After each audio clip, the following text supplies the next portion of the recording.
तो स्टूडेंट्स आज हम लोग एक और सवाल लेकर के आए हैं एसएफडी बीएमडी बनाना है। इस बीम का भी एक सिंपली सपोर्टेड बीम है जिस पर एक यूवीएल लगा हुआ है ना बच्चों। तो पहले तो हमें पता होना चाहिए कि रिएक्शन कैसे निकाली जाए। तो इस पॉइंट को मैं ए मान ले रहा हूँ, इस पॉइंट को मैं बी मान ले रहा हूँ, इसको सी मान ले रहा हूँ, इसको डी और इसको ई। रोलर पर एक रिएक्शन आती है तो मैं बना देता हूँ आर ए, और हिंज पर दो रिएक्शन आती है तो एक रिएक्शन बना दे रहा हूँ ये वर्टिकल आर बी वी, एक हॉरिजॉन्टल आर बी एच। अब चलो तुम लोग थोड़ा बहुत सीख गए हो, पीछे वीडियो से भी आप थोड़ा बहुत ज्ञान नॉलेज ले सकते हो, सीख सकते हो। तो जब सीख जाओगे या जो बच्चे अभी तक सीख चुके हैं तो उनके लिए मैं एक बात बता देता हूँ और कि पूरे बीम चैप्टर में ना हॉरिजॉन्टल फोर्स का कोई यूज नहीं। वो रिएक्शन की वैल्यू चाहे 0 आए चाहे 100 आए, आप उसका कोई यूज ही नहीं करते एसएफडी बीएमडी बनाने में, है ना। तो हमारे लिए एक्चुअली हॉरिजॉन्टल फोर्स बेकार है। तो अब से मैं क्या करूंगा, हिंज वाले पर ये रिएक्शन तो बना लूंगा मगर इसकी वैल्यू नहीं निकालूंगा क्योंकि उसकी मुझे कहीं जरूरत नहीं पड़ेगी। ठीक, बना इसलिए ले रहे हैं क्योंकि भाई दो रिएक्शन आती है हिंज में, इसलिए बना ले रहे हैं, लेकिन निकाल ले रहे हैं। ठीक, सिग्मा एफएक्स का ना बीम में कोई यूज होता ही नहीं। आप पीछे सवाल चेक कर लो एसएफडी बीएमडी के, उसमें हमने किसी भी सवाल में जो है हॉरिजॉन्टल फोर्स का यूज नहीं किया है। चलिए, तो अब मैं इस बार से हॉरिजॉन्टल रिएक्शन नहीं निकालूंगा, यानी सिग्मा एफएक्स 0 नहीं करूंगा। इतना समझ में आई मेरी बात? किसी को कुछ कहना हो तो बोल सकते हैं। सिग्मा एफ वाई 0 करते हैं तो उससे पहले ना यहां से कितना लोड लटकेगा यूडीएल का वो बनाना जरूरी है। बताओ बच्चों कितना लोड लटकेगा यहां से, बोलिए। 9, वेरी गुड। 6 इंटू 3 18 और 18 का हाफ कितना हो जाएगा 9 किलोमीटर। ठीक, और ये 90 डिग्री है, 90 डिग्री की तरफ वाली दूरी कितनी होती है l/3। इसका l कितना है 3, तो 3/3 कितना हो गया 1 हो गया, यानी ये डिस्टेंस हो गई 1। ठीक है, अब चलिए रिएक्शन निकालते हैं इसकी पहले हम लोग। तो सिग्मा Fy 0 कर रहा हूं। Fy में देखिए एक Ra आ रहा है माइनस का 9 माइनस का 5 और प्लस का Rbv इज इक्वल टू 0। यहां से Ra प्लस Rbv की वैल्यू कितनी हो जाएगी 14 हो जाएगी। ठीक बच्चों, अब किनारे वाले पॉइंट पर हम लोग मूवमेंट ले लेते हैं। बच्चों माइक म्यूट किया करिए, जब कुछ पूछना हो तभी माइक ऑन किया करिए। चलिए, ये हो गई एक इक्वेशन। अब किनारे वाले पॉइंट पर मूवमेंट ले लीजिए। तो जब मूवमेंट लेंगे तो Rbv मल्टीप्लाइड बाई 1, 1, 2, 3, 5 और 2, 7। Rbv multiplied by 7। जब भी आप रिएक्शन निकालने के लिए मूवमेंट ले रहे हैं तो कोशिश क्या करिए इस पॉइंट पर ले, थोड़ा आसान रहता है। Rbv इंटू 7 माइनस का 5 इंटू दूरी कितनी है 1 और 3 4 और 2 6 माइनस का 5 इंटू 6 माइनस का 9 इंटू कितनी दूरी हो जाएगी यहां से यहां तक, ये तक की तो 1 तो ये है और 2 ये 3 हो गई। Minus 9 into 3 is equal to 0। बच्चों इसको नोट कर लीजिए और सॉल्व करके मुझे बताइए जरा Rbv कितना आ रहा है, करिए जल्दी से। चलिए बच्चों, तो आप लोगों ने कैलकुलेशन की है और ये कैलकुलेशन से यहां से Rbv की वैल्यू आ रही है 8.14 और इसको उठा करके जब इक्वेशन 1 में रखा तो Ra की वैल्यू आ रही है 5.86। तो Rbv की जगह लिख देता हूँ 8.14 किलो न्यूटन और Ra की जगह लिख देता हूँ मैं 5.86 किलो न्यूटन। ठीक बच्चों, चलिए अब इसको मिटा देता हूँ। अब हम लोग एसएफडी और बीएमडी की कैलकुलेशन करते हैं। एसएफडी हर पॉइंट पर 2 बार निकाला जाता है। ठीक, एक बार राइट साइड का और एक बार उस पॉइंट का। तो एसएफडी की कैलकुलेशन बच्चों यहां पर कर रहा हूं, इस जगह पर देखिएगा जरा। सबसे पहला पॉइंट बी, हम लोग इस साइड से चल रहे हैं तो बी पर 2 बार करेंगे तो एसएफडी के राइट का लोड और फिर बी पॉइंट का लोड। तो बच्चों देखिए बी के राइट में क्या कोई लोड है, वर्टिकल लोड देखने हैं आपको केवल। शियर फोर्स डायग्राम मतलब वर्टिकल लोड, शियर फोर्स का मतलब ही वर्टिकल लोड है जो बीम पर लग रहे हैं। ठीक है, तो केवल वर्टिकल देखने हैं तो इसको मैं मिटा दे रहा हूं, इसकी कोई जरूरत नहीं पड़ेगी हमें। तो बी के राइट में कोई फोर्स है नहीं है तो 0 हो गया। बी पर कोई लोड आ रहा है क्या, तो जब उस पॉइंट का लोड लिखेंगे तो पहले राइट वाला भी लिखेंगे और फिर उस पॉइंट वाला भी लिखेंगे। तो प्लस का 8.14 कितना आ गया, ये 8.14 ही आ जाएगा। बोलिए बच्चों, कोई डाउट तो नहीं किसी को? अब आते हैं हम लोग अगला पॉइंट सी पर। तो सी के राइट में लिखते हैं पहले, सी के राइट में और फिर सी पर। सी के राइट में देखिए, राइट में एक लोड ये आ रहा है वर्टिकल, ऊपर जा रहा है इसलिए प्लस का 8.14। फिर सी पे देखिए क्या कोई लोड आ रहा है तो -5 आ रहा है, तो सी पर पहले से क्या था वो लिखेंगे और -5 वाला लिखेंगे, तो ये कितना हो गया बच्चों 3.14 हो जाएगा। फिर आप डी पॉइंट पर आ जाइए, तो डी के राइट का और बी का, तो डी के राइट का लोड बच्चों देखते हैं हम लोग, तो यहां पर हाथ रखिए, राइट में देखिए प्लस का 8.14 ऊपर और माइनस का 5 नीचे, तो प्लस का 8.14 -5 कितना आ गया, ये आ गया 3.14। फिर डी पर देखिए क्या कोई लोड आ रहा है, तो कोई लोड नहीं आ रहा डी पर, तो डी पर उतना ही रह जाएगा जितना राइट में हम लोगों ने निकाला था। इन सब की यूनिट किलो न्यूटन रहेगी। डी तक पहुंच गए, ई पर आते हैं, तो ई पर भी हमें 2 बार निकालना है। तो बच्चों ई की कैलकुलेशन जो है मैं यहां कर दे रहा हूं, इस जगह पर देख लीजिए। तो ई के राइट में पहले, तो ई के राइट में देखिए प्लस का 8.14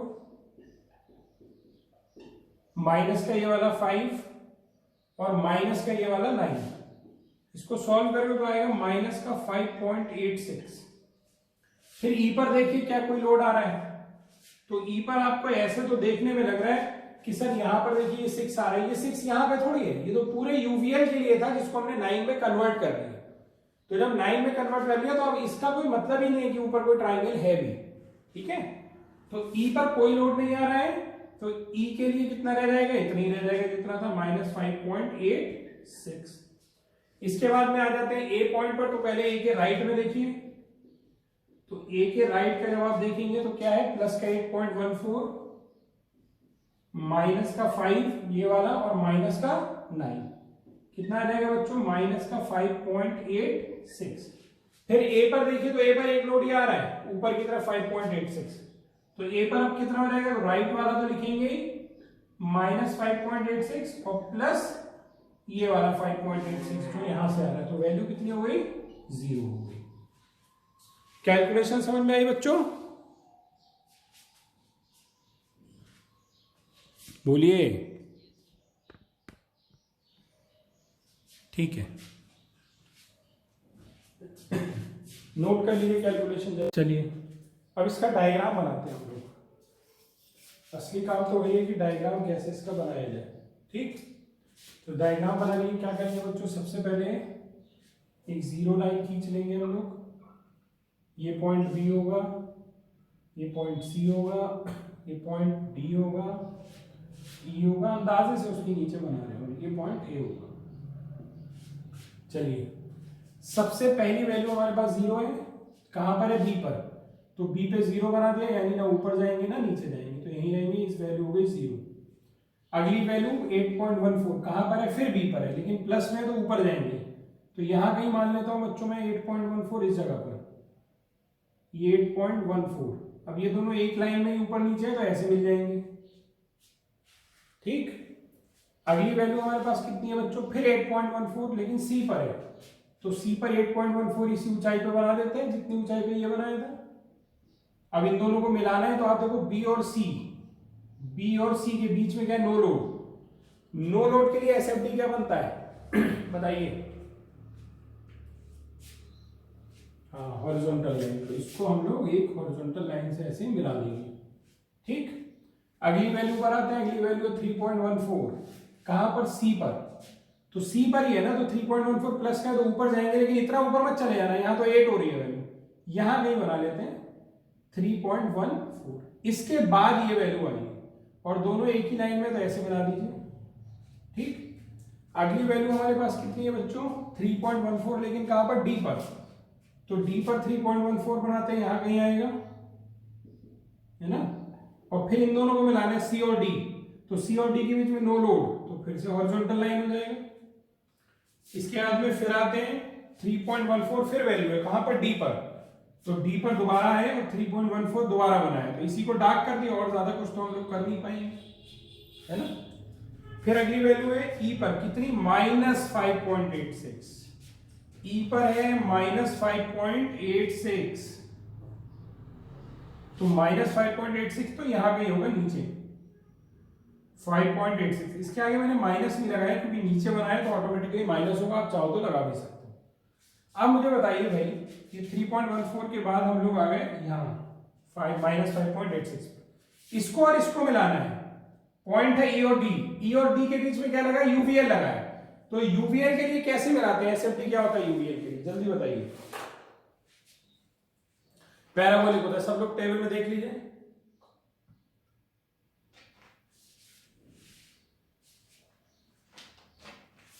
पैराबोलिक होता है, ठीक। तो एक पैराबोला से इसको ऐसे मिला देते हैं। अगली वैल्यू हमारी कितनी है इसके बाद, फिर 5.86 कहां है, ई पर ही है, तो ई पर दोबारा है -5.86, तो यही पॉइंट आएगा, इसी को डार्क कर लेते हैं।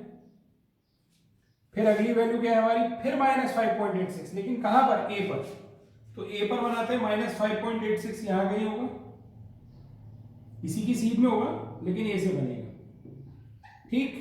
अब इन दोनों को मिलाना है, यानी ए और ई, तो ए और ई के बीच में क्या है, नो लोड, नो लोड के लिए क्या बनता है बच्चों, हॉरिजॉन्टल लाइन। फिर लास्ट वैल्यू हमारी कितनी है बच्चों, 0, ए पर 0, तो अगर ये वैल्यू 0 है यानी ये रहा, तो अब ये दोनों एक ही लाइन में आ गए, तो इसको ऐसे मिला दिए। इस तरह से आपका एसएफटी पूरा तैयार हो गया, ठीक है बच्चों। बना लीजिए अपने आप दिमाग लगा करके, कॉपी मत करिएगा एकदम। देखिए इसका बीएमडी हम लोग करते हैं, बीएमडी यानी बेंडिंग मोमेंट डायग्राम। तो बेंडिंग मोमेंट डायग्राम हर पॉइंट पर एक बार निकालते हैं, इसको यहां लिख दे रहा हूं। चलिए, तो सबसे पहले बी पर निकालेंगे हम लोग, बी के बाद कहां निकालेंगे, सी पर निकालेंगे हम लोग मूवमेंट, सी के बाद कहां निकालेंगे, डी पर निकालेंगे, और डी के बाद कहां निकालेंगे, ई पर निकालेंगे, और ई के बाद कहां निकालेंगे हम लोग, ए पर निकालेंगे। ये ठीक, चलिए करते हैं कैलकुलेशन। सबसे पहले बी पर मूवमेंट का फॉर्मूला क्या है, जिस पॉइंट पर आप निकाल रहे हैं उसके राइट का लोड इनटू उस पॉइंट तक की दूरी। तो पहले बी पर है तो बी के राइट का लोड, तो बी के राइट में कोई लोड ही नहीं है, यानी 0 हो गया भाई, 0 लोड इनटू दूरी 0 ही हो। फिर आप सी पर आइए, तो सी के राइट में एक लोड ये है 8.14, और इसकी सी तक की दूरी, क्योंकि सी पर निकाले तो सी तक की दूरी कितनी है 1, तो 8.14 इंटू 1। फिर आ जाइए डी पर, डी के इधर अब दो लोड हो गए 8.14 और 5, तो 8.14 की दूरी कितनी है 2, तो 8.14 इंटू 2 माइनस नीचे आ रहा है 5 इंटू 1, ये इसकी वैल्यू अभी हम लोग निकाल लेंगे जो आएगा। फिर ई पर आ जाएंगे, तो ई के राइट में अब 1 2 3 लोड हो गए, ई तक की दूरी नापिए, तो 8.14 इंटू दिस मच डिस्टेंस 1 1 2 और 3 5, तो ये हो जाएगा 8.14 इंटू 5। इसके बाद में 5 ये वाला, इसकी दूरी कितनी हो गई 4, तो -5 इंटू 4, ठीक। इसके बाद में क्या आ रहा है 9, 9 की दूरी कितनी हो गई 1, -9 इंटू 1, ये दूरी 1 है ना L/3 से, ये हो गया। इसको भी हम लोग कैलकुलेट कर लेंगे जो आ रहा होगा। फिर ए पर निकालते हैं। तो पहले तो मैं आपको एक और बात भी बताता हूँ, सिंपली सपोर्टेड बीम में मूवमेंट की पहली और आखिरी वैल्यू हमेशा 0 होती है। कभी कभी ये वैल्यू ऐसे आएगी 0.001, बहुत छोटी आएगी। वो इसलिए आएगी क्योंकि यहाँ पर ये जो रिएक्शन है 5.86 है, तो किसी ने लिख लिया होगा 5.8 या 5.8687 करके कुछ बड़ी वैल्यू आ रही होगी, तो आपने 2 डेसिमल प्लेस तक चुना होगा। तो वो जो आप यहाँ पे अप्रोक्सीमेशन लेंगे तो उसी हिसाब से यहाँ पर वैल्यू 0 ना आके 0 के लमसम बराबर आएगी, लेकिन हम उसको 0 ही मान लेंगे, ठीक है। मूवमेंट की पहली और आखिरी वैल्यू सिंपली सपोर्टेड बीम में 0 ही आती है। नहीं समझ में आ रहा है तो कैलकुलेशन करके निकाल लेते हैं हम लोग। चलो कैलकुलेट करते हैं ए पर। तो आप ए के राइट में 1 2 3 यही लोड है 3, 8.14 की डिस्टेंस कितनी हो गई 1 1 2 3 5 2 7, यानी हो गया 8.14 इंटू 7 माइनस ये वाला 5, इसकी दूरी 1 और 3 4 और 2 6, -5 इंटू 6। इसके बाद में ये वाला 9, 9 की डिस्टेंस 1 ये और 2 ये 3, -9 इंटू 3। आप इसको चेक करिएगा, देखिए 0 आ रहा है कि नहीं आ रहा है। ये या तो 0 आ रहा होगा, लमसम 0 के बराबर आ रहा होगा, ठीक है। तो उसको 0 मान लेंगे। कैलकुलेशन करिए जल्दी से, और ये वैल्यू भी बताइए मुझे कितनी कितनी आ रही है।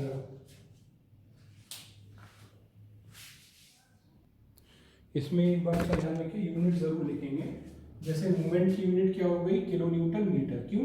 क्योंकि फोर्स इंटू डिस्टेंस करते हैं ना, फोर्स किलो न्यूटन में, डिस्टेंस मीटर में, तो यूनिट क्या हो गई, किलो न्यूटन मीटर। हर जगह लिखा करिए, ऐसे आदत बनाइए। कल जो हम लोगों ने क्वेश्चन किया था उसमें शायद मैंने नहीं लिखा था, तो लिख लीजिएगा।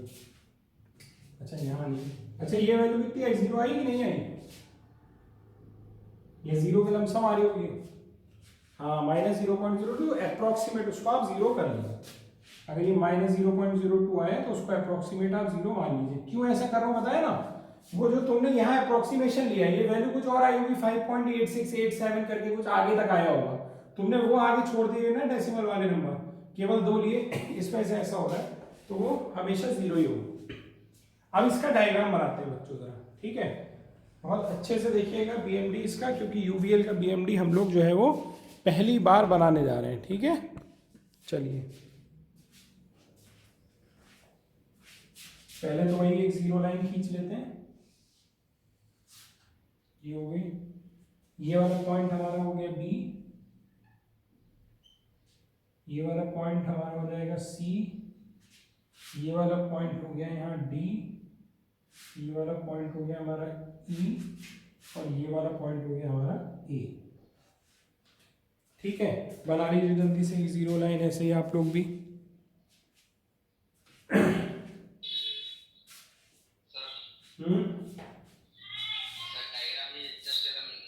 हाँ, एक के नीचे एक ही बनाना है बेटा।